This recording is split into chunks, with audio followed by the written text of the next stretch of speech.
रे बाबू डेंग्या, वाळणारे पोर आले का नाही आले? आले आले, गाजर आणि काकड्या शिल्लक आहेत. पाळणाऱ्या पोरायला सांगून देजो भाज्या गिज्या बराबर वाढावाच्या म्हणून.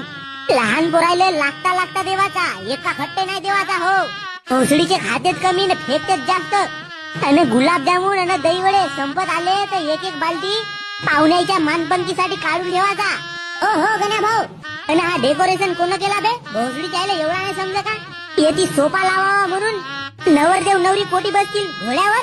अरे गण्या भाऊ, एकदम नको बावरे जुगा. येतेच हळूहळू सत्ता करतील. बे कधी करतील बे? लग्नाचा मुहूर्त जवळ आला तरी.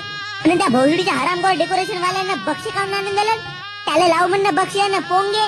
भोसडीच्या माझ्या घरी लग्न आहे ना, गावाला माहित नाही होत. चांगले गाणे लावू म्हणा. अरे गण्या भाऊ, टेन्शन नको घेऊ. अबे टेन्शन नको तर काय घेऊ बे? येती भोसडीच्यानं फक्त झेंडूचे फुलं लावलं. त्याला झेंडूचे फुलं लावायचे होते तर शेवंतीचे फुलं कोणी आपल्या बायकोसाठी नेलं का?